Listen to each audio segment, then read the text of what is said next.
ხელითა მამისათა და ძისათა და წმინდისა სულისათა ჩვენთან არის ღმერთი.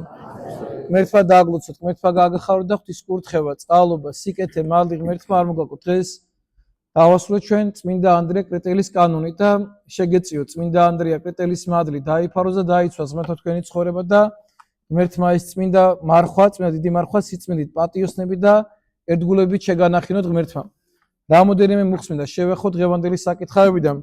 ეს მამა იოანეს შეხვდა ეს საკითხავი და შერყეული გონება რო ახსენა სიტყვით მოხდა მასაც და მინდა ამ სიტყვას შევეხოთ. ძალიან მნიშვნელოვანია ეს მუხლი.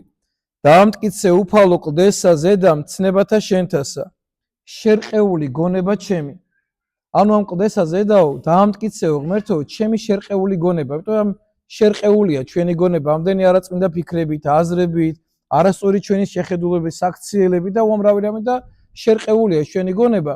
და ეს ჩვენი შერყეული გონებაო ღმერთო გაამტკიცეო კლდესა ზედა. ანუ სარწმუნოებისა დაამტკიცე ამ კლდეზე, ამ ეკლესიაზე დაამტკიცე ჩემი გონება, რომ გამაგრდეს ამ კლდეზე და კლდეს ვერც მდინარე, ვერც ვერაფერს ვერ უზავს. ადამიანი კლდეზე აი სახარებაში წერია კლდეზე დაშენებულ სახლს ველა ვერ დაანგრევს. ქვიშაზე დაშენებული სახლი წუჩვე დაინგრევა, როგორც ძალიან კარგი იყოს. ანუ ტყულზე როა შენი სახლი აგებული და დაშენებული და გარდა ლამაზია შენობა, მაგრამ საძირკველი მას მყარი და მტკიცი არ აქვს საძირკველი, ხო? იმ წუთშივე დაინგრევა. აი ეს ყველაფერი არის დროებით და მოჩვენებით. მაგრამ როცა შენ გონება, შენ შერყეულ გონებას კლდეზე დაამყარებ და შენ ამ ეკლესიაზე დაამყარ და სწორად წარმართავ შენ გონებას, შენი ცხოვრება წარიმართება სწორად. ამიტომ ღმერთს ხოვს წმინდა ანდრია კრეტელი, წამოდით წმინდა ანდრია თხოვს ამას. აი წამოდით ჩვენ არ გონია რომ შერყეული, ანდრიას გონია რომ შერყეულია წმინდა ანდრიას. რომ მისი გონება შერყეულია, მას სწორი გონება არ აქვს, ამ ხელა საგალობლები დაწერა. ესეთი შეგრძნება ქონდა ღვთისა, მაგრამ მას ის საკუთარ თავს ესაც ართვლის. ამიტომაც მიმართა, ეს მისი პირადი ლოცვები იყო. პირადი თხოვნა იყო მის ღვთის წინაშე და მე ეკლესიამ ეს სახურებაში ჩართო და ჩავრთო სახურებაში ყველაფერი და თხოვს ღმერთს, რომ ეს ჩემი შერყეული გონება გაამაგრეო.